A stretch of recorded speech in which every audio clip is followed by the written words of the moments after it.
cocoa board. The contract, which was valued at 29.5 million Ghana cedis, was awarded in December 2020. Although the project commenced and an initial amount was properly deposited into Poma Universal Ghana Limited, subsequent payments raised serious concerns regarding misrepresentation, forgery, and unauthorized handling of the checks. Our investigations revealed that Apalu secretly incorporated another company, separate and distinct from Poma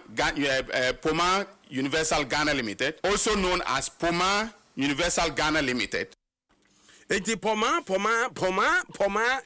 na omo Poma di ababa bedi ewu no asamo a abanla ya pani e kan no na owie no kire se adwumaku a wono mo de ekopre contract no e wo December bosu no mfiempinu ni aduonu no nya ni sika edi kan kra na afi sukura ni Kofia Palu ekofa eye nkrata bia na nhyɛ da mfa kwa ni nsam no waburu bi so papa na owie ye na wo kire mu se wo me ye nhwemu no enyina no wo me ye nhwemu ni nyina wo mu se Sidia, yes, Bema Bia, no ones who 2 pony abrabumwa, no papa bita nechino, Bema Bia, who did some money, no bansamoni, diffo bisu church, it won't go say, nay, Delvin, Apalu, and a tiny chid and dandy on Nina, Neko neighbor, and Yomqua, now Coena, a found Baffiamba Bowman, so boy, never be we could wear sharp. That's just one in the sa, and one day Aquaco, we say, they say, quadra dia bomono, chrono body womb, say, forgery, a dear woman. And I feel classy a sika femu money laundering and also a woman. What I said, General Bosumi, or some come to Brunia. You brought General Bosumi upon one, not yet from Masako court. The suspects who have been investigated are Percival Kofi Apalu, Poma Ghana Limited, the Poma with the H, and Delvin Apalu, his wife. The evidence shows that they engage in various criminal offenses, including stealing, forgery, and money laundering, and they will be charged by my office again, as I said, upon resumption of work after the Christmas holidays. Now, ladies and gentlemen of the media, further to the update that I provided during my press conference to announce the conclusion of investigations into the buffer stock scandal, my office continues to work with other institutions of state to bring charges in relation to the oral investigation reports submitted by the National Intelligence Bureau. As you would have known by now, pursuant to discussions with the Auditor General, the sums of money involved in the National Service scandal have been disallowed by the Auditor General, and these sums have been surcharged on the public officers who superintended the looting of state resources at the NSA. Dr. Dominic Ayeni nene NLT no yanto aso na abelo ya pani ensem ya ne da so gina men na nya asem ketwa wonya simpie a wogina so wo kasa no sade tu dwa ejire mu se enye yewura Kofia Palu nko na dwirim kata hye ene adokuru nu o chama wontumi Bernard Antwibosi yakọ wono na wokọ MPP amonye kuo mu asantema ntam titire ne ho wono so ene wopani ne tu atwi nyina ne se wono so fogiri ya wono so afogiri na ne dia no koye se wode receipt ya wono kasa tworo so 4 million Ghana cedis dia koma Ghana Exim Bank akwaje bosia na bosia no wode ya wo kirem se akuyafo enioma wode ya adwuma ene afidie mu ntumi bi ene wo so wode kwa akotom na attorney general kirem se yokofo eya nhwehwemu nu akosi asie no mu se receipt ya chama wontumi Bernard Antwibosi yakọ ede koma Ghana Exim Bank no se nya papa adian azan pa ye friend azan na man no ye na opani ne to ne bo asi kiremu a yentie firi no ane hwai. As I said, took out invoice and replaced it with receipt to, deceive Exim Bank that he had actually purchased the equipment. Investigations established that Chairman Wontumi did not purchase any equipment and as such could not register any equipment in the joint names of Exim Bank and Wontumi Farms Limited as per the loan conditions, even though funds were disbursed to him to that effect. That all the equipment he claimed he purchased could not be traced. Investigations established that though Chairman Wontumi submitted the forged receipt to Exim Bank, he stated during interrogation that he purchased second-hand brand new, whatever that means, second-hand brand new equipment, and that the receipts of all the purchases, including the documents on the equipment, were all sent to Exim Bank. wei abai lawyer penny Dr. Dominic Ayini ena atene nka ye kwa homa so na ye ne lawyer ye montrundi na mame lawyer and the appeal could be more opening medasi pi enkwadi nkomo wono ena ejina mu ede ma chama wuntumi nyemu sane seso enzami wate anase wonte miwura what me come adwoi na apomba ko de boko asami mejiri se wonte kura afa adum ya yagboso sese wate aban lawyer penny dia tuja se chama wuntumi wakofo jire minim mote so a muso mu se wadawro ma no minimum me da sime be me chewa ti for so na sisi amno ka se na nsaka agreement ni bi loan facility agreement between between Utrecht Farms and Exim Bank. Now, I tell you, Exim Bank ne Utrecht Farms no omo agreement January 16, 2018. Now, opinion is here ura agensim Lawrence agensim only Bernard Enkibo Siako for Utrecht Farms and Era Lawrence agensim so signing for Exim Bank. Agreement no and what sign conditions terms the woman the chair say Exim Bank no provided supervision for juma no mu yeni nyina so na sabe ka say the sese ka ho asem pa ne say chema wutumi e Benedict Kibosi akon no akasa no enye the personal transaction, a transaction between two legal entities medical movie as part of responsibility of Exim no they were supposed to undertake monitoring insurance uzuka home there are other conditions in a very pressure and events of default is captured say chairman to me after sign agreement a brand company in Tiasia and only said company no young for me and say Oma been who said before or which me enter into transaction for and on behalf of the company yet to be born. And yet bonnet be a company's code Emma promoters it may enter into transaction before incorporation. Incorporation agreements no be money unlawful. Number two, you say project na no mukoye no. Na two entities na Exim Bank and Utrecht Farms no. Omo responsibilities and obligations, rights. And the obligations no more. Ne bi say Exim Bank no. Say insurance. Now I'm sure. Your contract will be crime. Insurance no, almost a bank no, and a supervisor. Now, when we say Omokofa consultant, bank no, Exim Bank no Kofa consultant. Emma, would company Utrecht Farms. And it is Epo senior accounts. How the tia. Let's say, Oman ye may not would be farms. Not a bank in Ankasa. So, because so are now officials of the banker, Omiya Juma Bankino, Woman Seseka, Sabika, Common Seseke, Yebisamu, Jumaboni Omodi, Nanya Sabi Utimi Farms. See the Utrecht Farms ebe kokotwa ya me adum na duru ho no yesu ebe ya hombo ani akosia omo na ya hwe obia play any de waye ena sika no so a ewe involved no ya nka say yemfa sika no ema omo at once ya de mema omo at different times na omo na ehwe so no a we are now at Yaka, we are no at Yakam. Na enusinti yedi sikashe mwa yedi tua consultant kanu se yesi koton pidie bra na unto pidie na wasan so to pidie me tua ho ka se sample suzu omo anu yesu so mi enti asem na ekika kon se sa na tie dia edu ho a obi anso benya ne chefa eni sika yetua ye omo etua ma omo ni nyina ho records no ni se sabi o Exim Bank wa ko dibeta enti nyame adum na edu ho no ni nyina beka ho asem nyewum chema utumi ono akasa de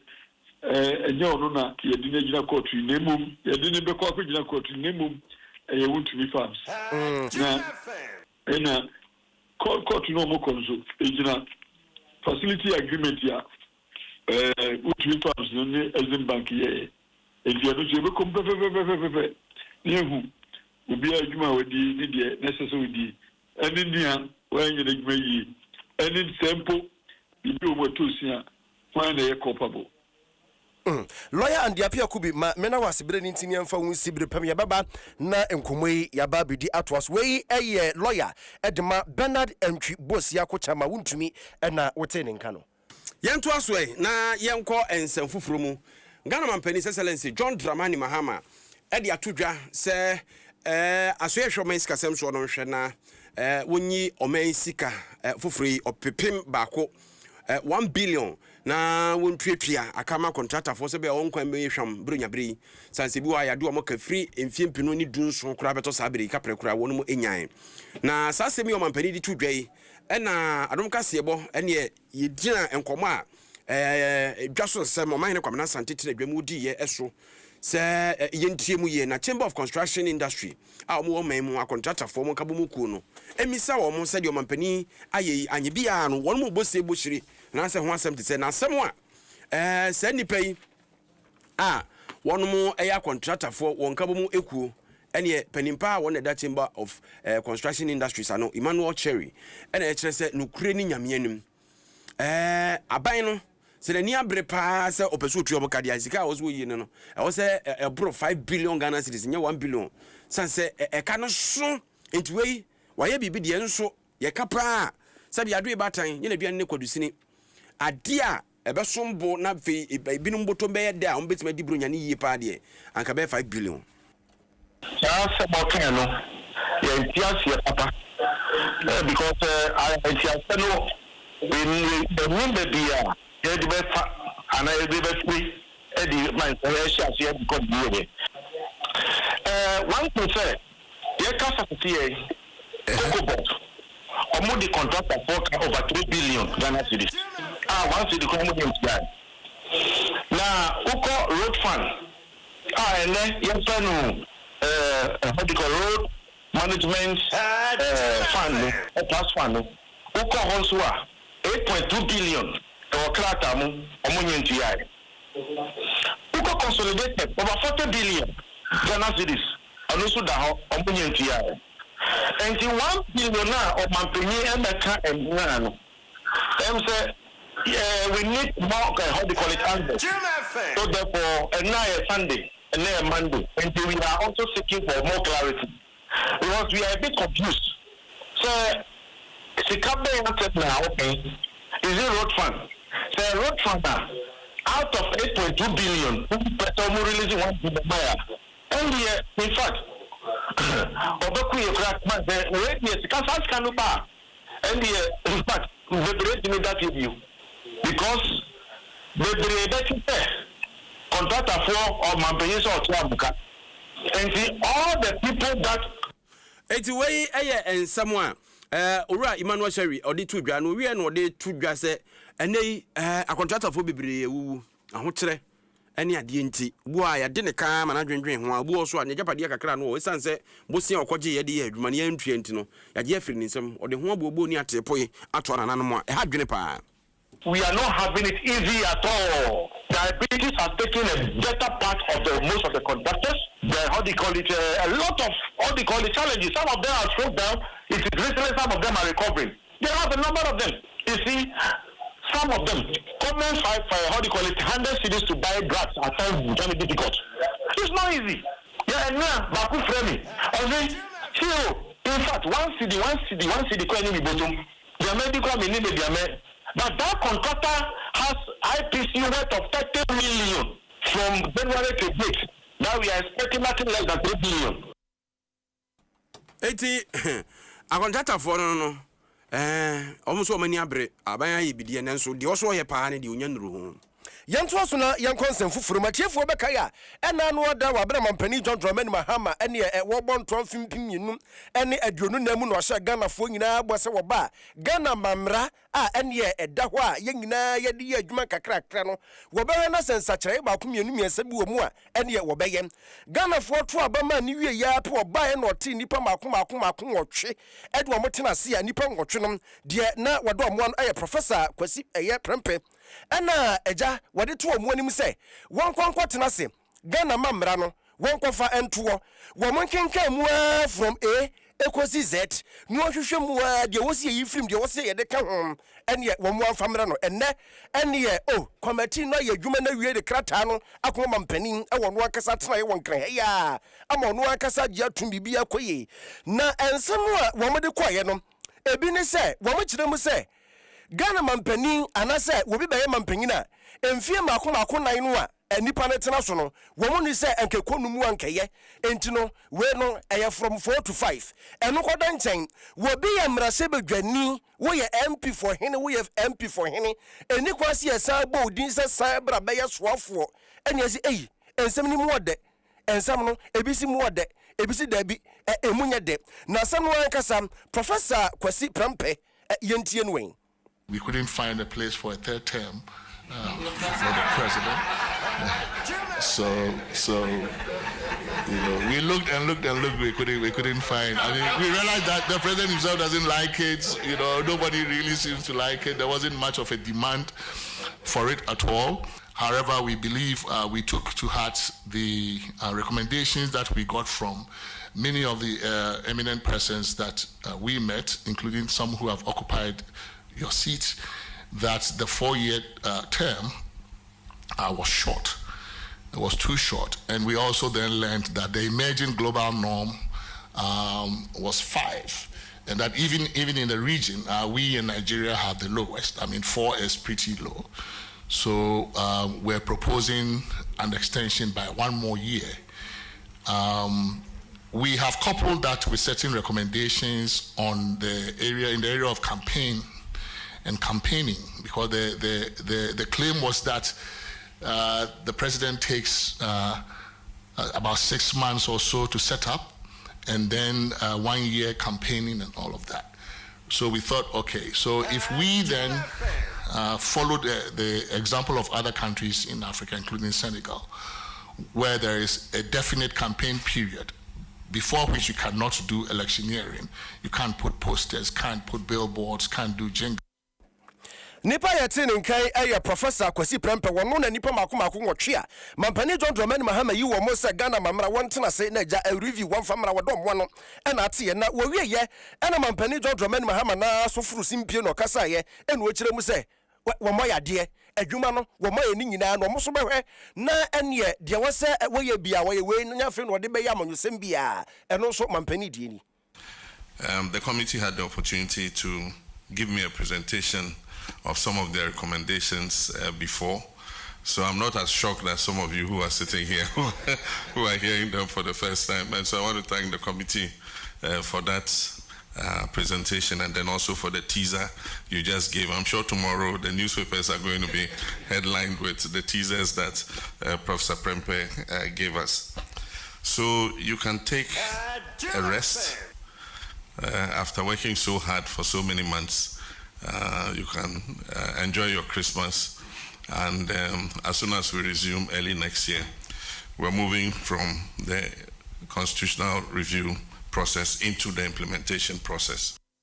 Mampani John Dramani Mahama ena atene nka yenkwa homa no so na yene lawyer John Dako wo ye mrasebedwani e ma dehia e wo soame abato mpasua so enkodi nkomo mira ateme nka madwo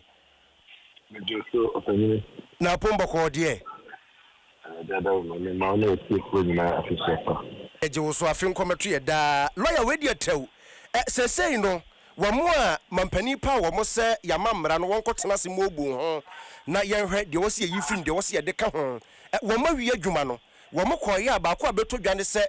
mampani tena kunya so emfie 9 wamo huni se so asesei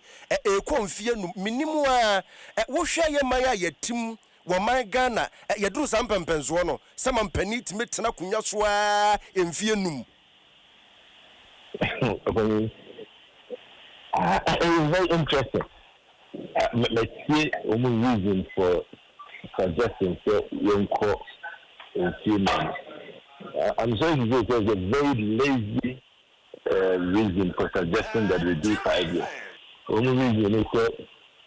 that Abano at the base 6 months and set up his government. And then 6 months,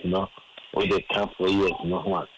Actually, abandoning the 4 year term and to young 5 years. Look, there's a very well prepared democracy. Umuno 4 years, and they don't use 6 months to set up their government. That country, America, they hold their election, I think, on first Tuesday of every November. I mean, the 4 year term. The first Tuesday of November, sometimes 4th, sometimes 2nd November, their year election. The incoming government between 4th November to 20th January, set up the government now.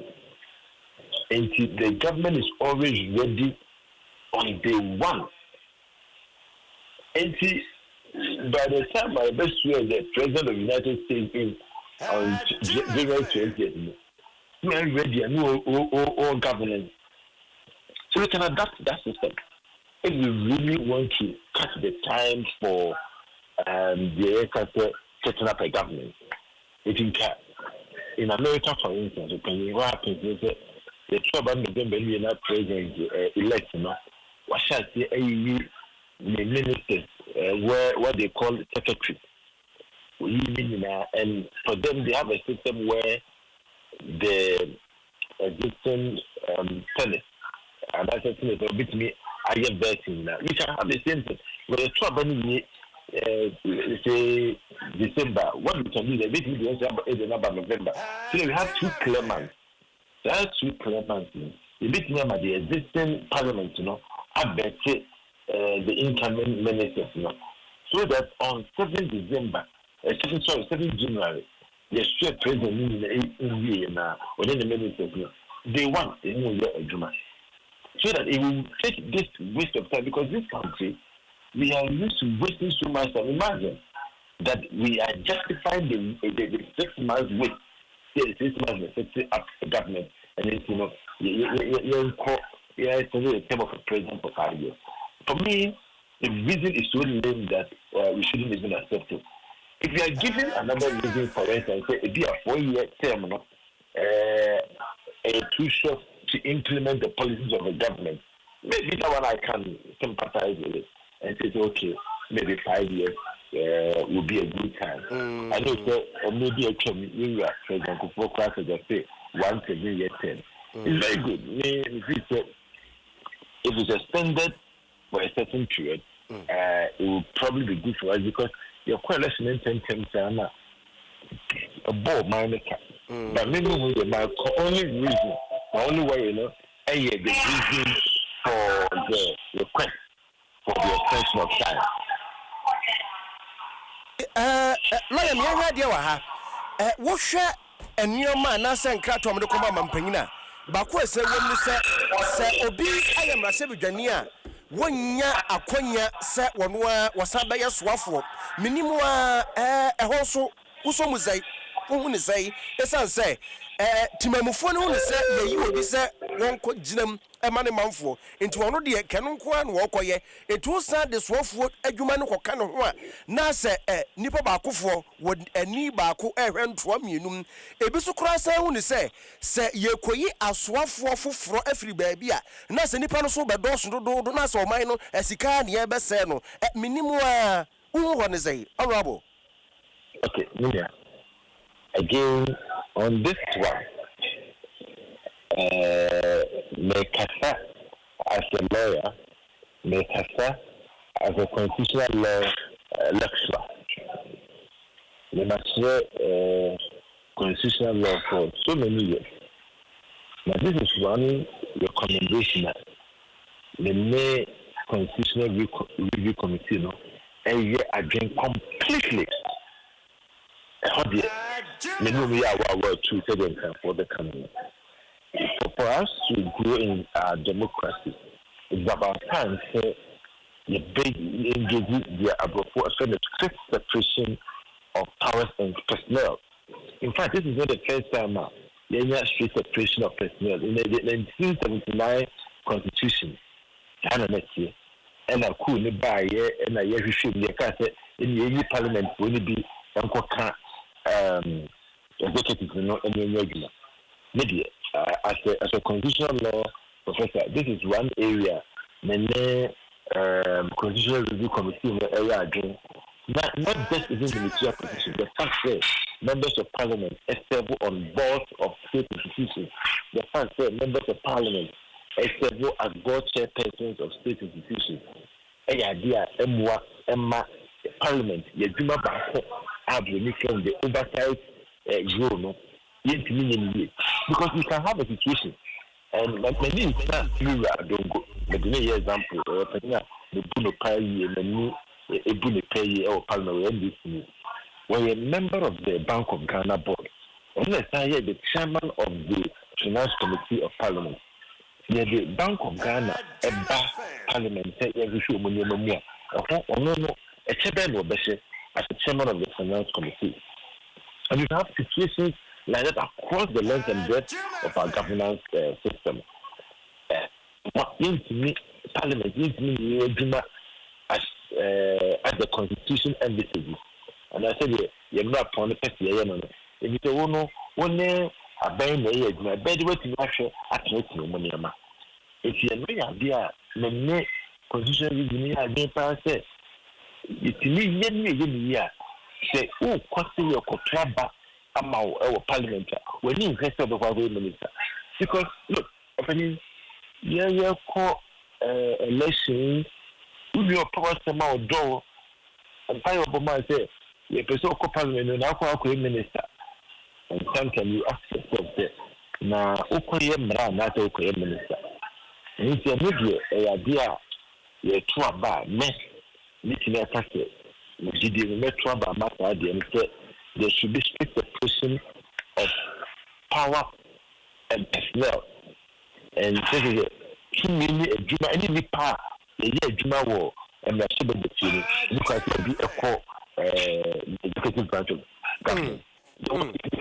Strict separation of personnel with the executive, with the judiciary. Will be in the whole year Juma or parliament, and now say, when you are buying a graduate executive, how we more judiciary. So there's that strict separation of personnel. And so I was really wish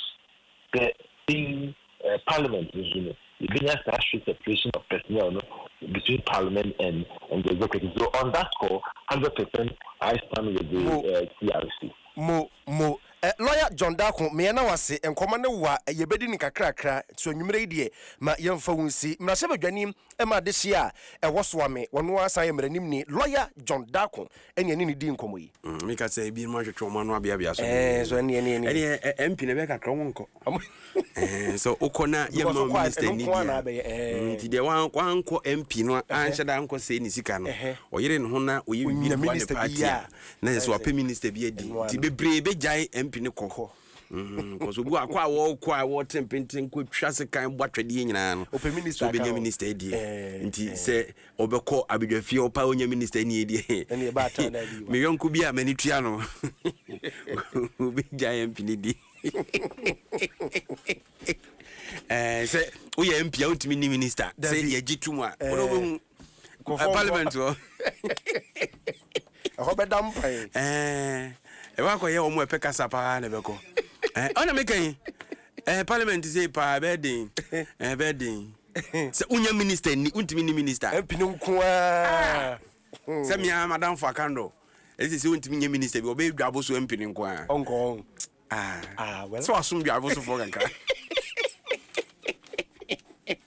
Yet also na your concept from what you want to be as of ye. Etienne a baba tom woman, no munim so na de omde aba won yi ba ko afiri mu a e de be yi ni nyina afiri mu. Ye nyi bi nya bi. De omde aba de be gi ni nyina tum. Ye nyina obi anya na so ndwe. What you say?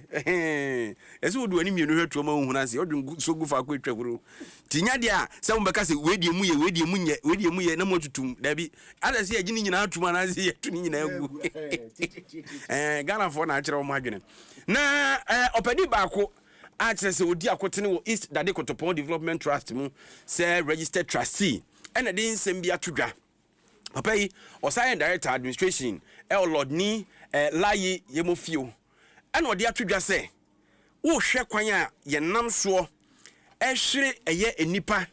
shre japadie, prepare nipa won sase ho, ubebi sembeti mua. Na asase bo ho atwere boy akofa mranti obeti ketiketi, yes, or langard, on a boss as babra as on a boy.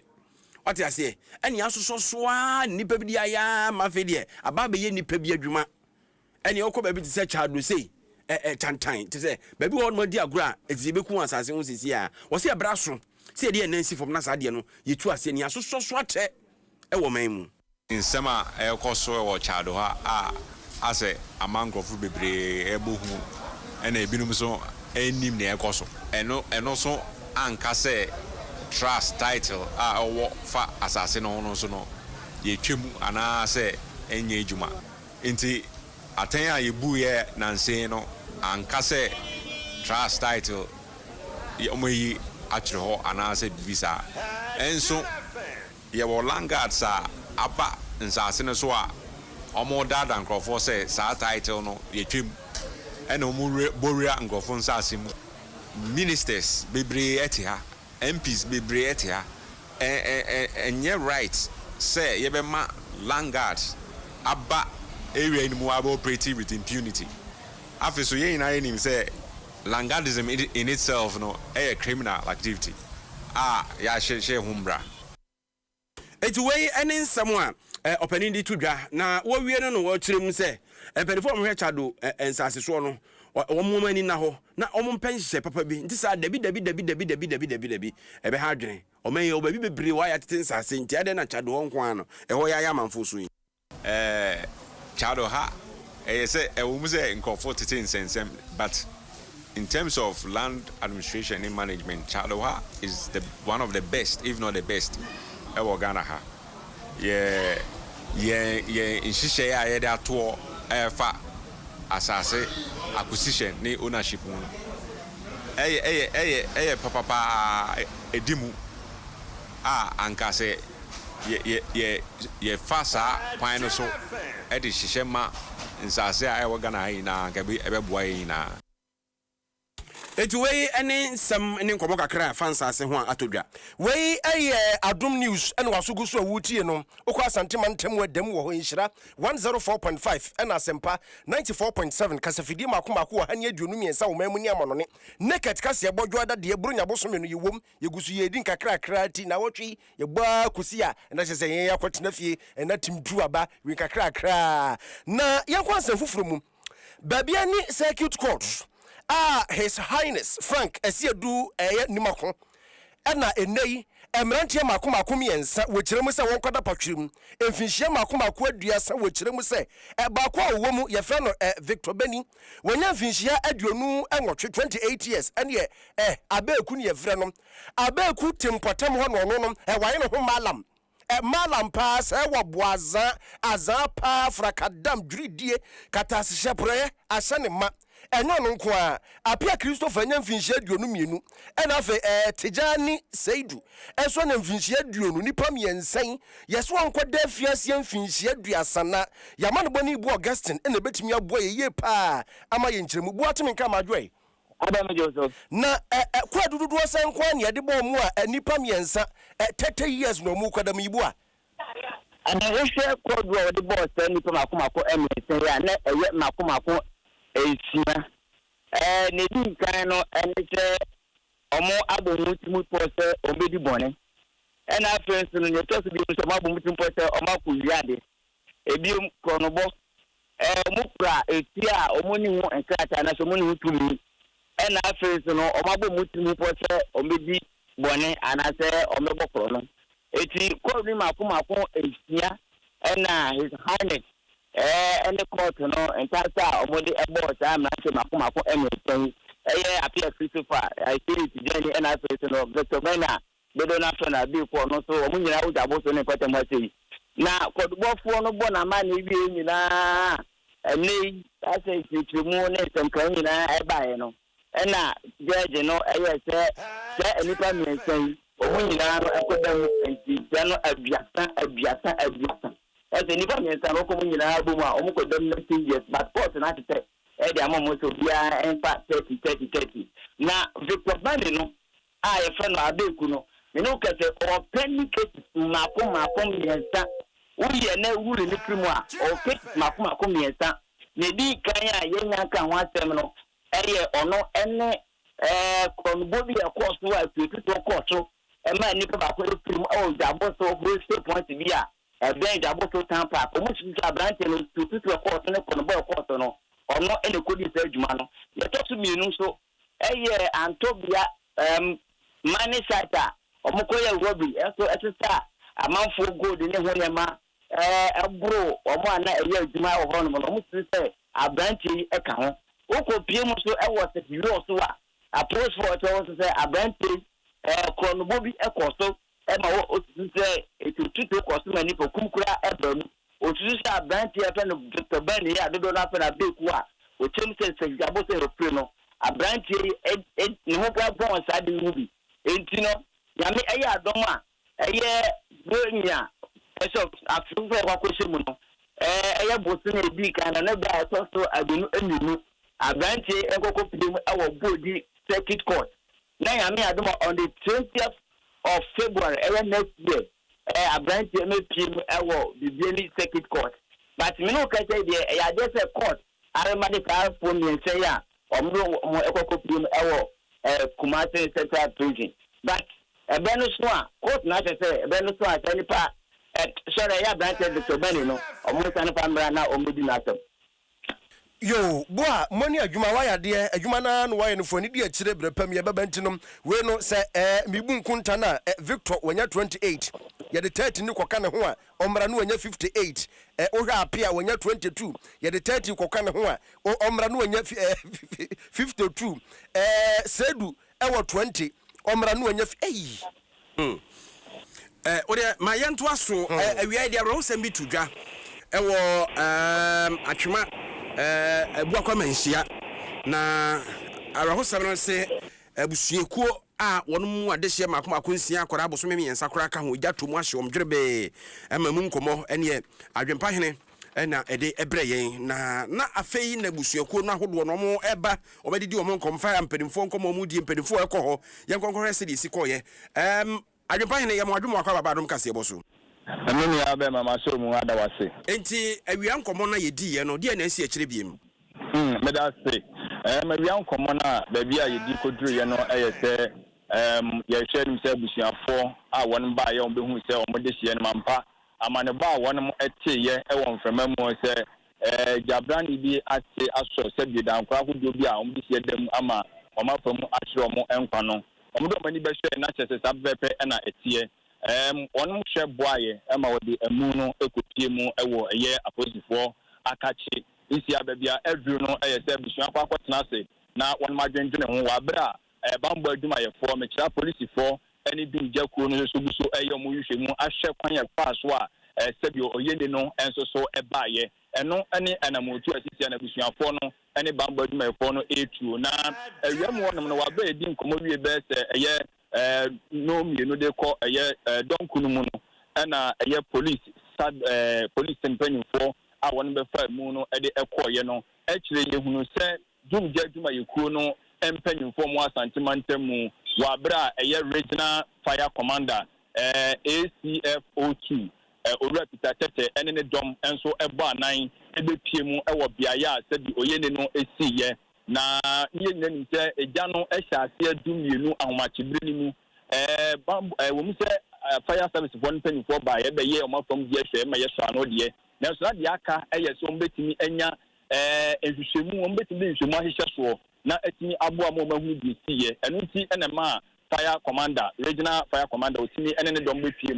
mu no Adam Kasiebo ene no etete nkomo ebisa ne sisi a wo mabehunu sɛdeɛ biaɛ hɔ nom ɛsebe ɛteɛ no ɔmbɛtumi asisi dua akyerɛ yɛ ne deɛ ɛkɔfa agyahyehyɛ no ɛbaa yɛ ana ɛno ɛna ɛyɛ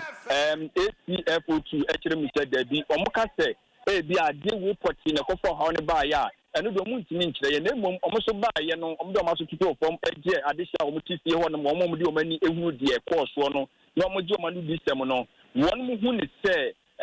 ɛbrɛ a nkanea ne dum yɛ na nkanea ne ɛbaa yɛ no ɛnumu no ɛna saa bɛ numu na sɛbi oyɛ ne isi yɛ nti ebetumi aba sɛ wɔn mu tu sue mu ɔno wei ɛnyɛ adeɛ ɔmo ka sisi pipɔ sɛ ɛno na ɛkɔfa gyarehyɛ ne ba na nso so no deɛ amanfoɔ kan na ɔmo so ɛde saa nsɛm ɛde ma yɛn ɔmo so ebi a na ɛkɔ ɛbɛba sɛ ɛbrɛ a nkanea no kɔɔyɛ no na electrical gadget ahodoɔ bi ebi a fridge bi ebi a phone bi anaasɛ ebi a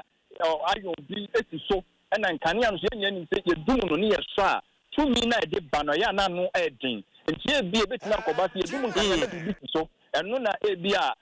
tumi na nkanea no de ba na no yɛ gye na kɔfa ebi agyahyehyɛ no ɛde ba yɛ nti no eyi si adeɛ de ɔmo betumi aka no no na mmom ɔmo nka sɛ ɛno ɛna ɛkyɛ sɛ ampa ɛkɔfa ɔhaw no ɛde ba yɛ ɔmo aka kyerɛ sɛ ɔmo bɛkɔ so ayɛ hwehwɛmu na ɔmo ahu adeɛ pɔte na mmom no ɔmo gyina nkɔfa no di sɛm ɔmo de maa so ɛde futu sɛm kɔ de ma Ghana de hyɛ nyinaa sɛ ɔmo bɛsrɛ adwempa hene ma yɛ na wase ne yɛmfa nsi wɔ ho ɛberɛ no nti biribia ne a yɛbɛtoa so adwempa hene ɛna ɛde ama ne bɔ ɛfiri Kumasi Asantema ntɛm baeɛ na pani baako yɛ data scientist na kyɛ sɛ yɛnku nkyerɛ nsɛm na yɛmfa abɔdeɛ mu nyansapɛ mu nimdeɛ mmata ho ɛmfa nyɛ mu nkyerɛmu deɛ wabene mu paa wɔ Ghana Statistical Service ɛhwɛ nkontabuo ne adeɛ ne din ne Peter Nwilaro ɛna ɔde ato dwa sɛ wɔnom ayɛ nsesen bi ahwɛ Ghana hanum si amantam a amanfo hwe nsa wɔ hɔ paa na kwakopie sɛ north east atifido apoye ɛna bono east na sɛ ɔmo so hwe nsa ne dia no ɔdene a kyɛ sɛ ɔkyerɛ mu a ɛtɔ da bia na kyɛ sɛ ɛmɛmma no ɛna ɛnom paa na yɛ nkɔdaa no nso so sɛ bigigya ɔmo na basa yɛ asɛm o wode yɛntie papa na nkasa asɛm no nkyerɛ mu diabetes hypertension ne saa nneɛma ne ba nsanom dodoɔ no enti ɛno nso so yɛ stress mombɔ dawuro ma yɛn aban so ɛnhyɛ hospitals ne kena na ɔmo nyinaa ɛmbɔ dawuro CSOs NGOs mo nyinaa mommoa na yɛnkasa nkyerɛ mmarima no sɛ na ɛbɛyɛ a yɛbɛte saa suban no so yɛte so a ɛbɛboa yɛ bebree ɛbɛboa nipa no ankasa ɛbɛboa ɔman no because amanfo anyare bebree a aban sika ɔbɔ ɛde si hospital ne hospital ɛde bɛba fam ɛsan ɛboa ɛma yadeɛ ɛba fam a nipa tumi nya ahoɔden kɔyɛ adwuma ɛma sika ba ɔman no enti saa nneɛma no na yɛpɛ sɛ yɛkyerɛ na yɛhu ɔman no ho baabi a problems no wɔ nneɛma no a yɛyɛ no ɛdɔɔso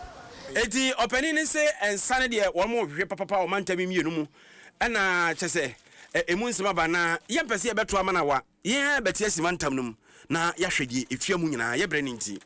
na yɛfa sɛ dama MTN ne mepacho baabi abɛkɔ bia wɔne wa ɛna ɛkɔ Bright Senior High School sɛ free Senior High School na bɛka wo fa aba no kɔ no kɔgye nteteɛ Sintex tank ɛyɛ strong ɛsan yɛ tough pa Pepsodent cavity fighter twitwiri wo se ne timi siri wo nipam DBS Industries boso free promo no eguso a ɛkɔ so tontina 74 ɛyɛ du papa time herbal mixture edura Ghana fo agye atum no 3D ekunu kura one time cancelled mixture ɛso so wɔ hɔ wapɔ no bi ɛbɛkɔ ama ho atɔ Franco 40% discount no da so agyinam kwai na kwaje force no ho aka de papa pa na bibia ɛnkɔ correct ɛso ɛmfama wo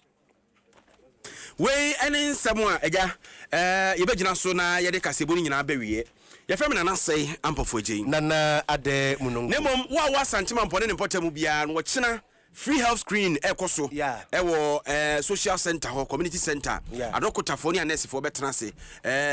mogyaborosoɔ sikyiri yadeɛ ne adeɛ ne nyinaa camp for J Lives concert no dwumadi na ɛba no so ɛtima mpɔmpɔta mu baabiaa dwura nsuta ɛne ne mpɔta mu wɔkyerɛ obiaa miɛnsia nɔpa no wɔtwe kɔ na adɔkotafoɔ no bɛba na ɔmababa bɛhwɛ amanfoɔ apɔ mu na ahoɔden wɔ mu a nyame adom afiada yɛde concert na hyehyɛ so dendenden ofura mponsa bɛba pa Thomas bɛba kachie Kwame Apia bɛba Ali Baba Foster bɛba mpofo gye ba no so gyinam yɛfrɛ me nana sɛ ampofo gye ya boda da yengo obodi no obo bakaka nana de mu nko tede osi bodi de obenya mo na chepa adom Kasebo demfo nyina yenyi bi mfrim ye de mo asi ye da mo asi bebre